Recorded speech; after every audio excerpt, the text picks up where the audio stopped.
Hi, it's Greg Archer with MovieWeb. How are you today? Hi, I'm good. How are you, Greg? I am good. I'm a fan of your work. I love your work. You're amazing. So, congratulations on Thanks. Thank you so absolutely, much. absolutely. So, Lena, wow, what a character. She embarks on this affair and goes through this whole sense of discovery of herself. Would you consider this a kind of role of a lifetime? How you embody Lena is so amazing. Thank you so much. Completely the role of a lifetime. Maybe my favorite that I've ever played. I think that Lisa's book was such a gift. When I read it before I even knew they were going to make it into a television show, it was just such a gift to me as a woman in the world, because I felt like I really saw versions of myself in all three of them in a way that I hadn't quite put into words before. And then as an actor, you know, you try to treat every character you play like it's Hamlet, but it can be hard when it's, two lines in someone else's Hamlet or the B story. But you try and you show up and you play the stakes and then you go home and you think, well, probably a lot of that Hamleting was in my head or will be on the cutting room floor. And in this case, it's all in Lisa's writing. And she treats this, quote unquote, Indiana housewife like she is Hamlet in her own life and like she is Odysseus or like she is,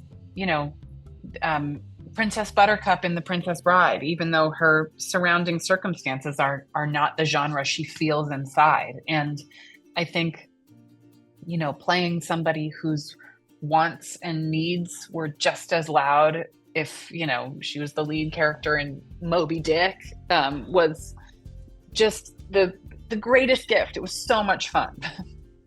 I love that. So, do you feel like this character stretched you, or gave you more room to explore your own talents? I mean, yeah, it felt it definitely felt like going back to school for sure. I think, um I think there's a safety in playing characters who don't experience high stakes or take big swings or have their wants and needs pouring out of every pore like Lena does. I think it's a little easier to be sort of whispery and minimalist and cool. There's less chance to sort of show your ass and fall on your face. And I think that Lena, it's just not an option to play her kind of Ocean's 11-y and cool and suave and whispery. She is somebody who is panting, pounding, screaming for what she wants at all times. And the kind of person who, when they're talking to you, you find yourself taking a deep breath in hopes that they will at some point breathe, and it just doesn't happen because Right. once she's on the hamster wheel of what she wants, she can't get off. And I think as an actor, felt risky and scary and exciting to be on that wheel. I love it. Well, one quick last question for you. Did you know, going in that Mrs. Davis was going to be listed as a limited series for Peacock, and then they changed the category? And what are your thoughts on that?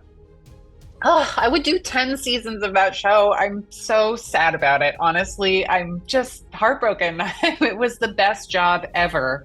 And Jake McDorman and I still text each other like ideas for scenes, like ideas for additional takes of scenes that we filmed now 2 years ago. We're like, what if we tried this? Oh, we can't. The show's over. But no, it was just the most joyful, special experience. And yeah, I'm like to do a season two, and I'll do it on a streaming service for, Tampax or Chips Ahoy. I don't care. I love that. I think we want to see you back. So, congrats on this and congrats on everything. It's great to connect with you. Thank you. You too, Greg. Thanks.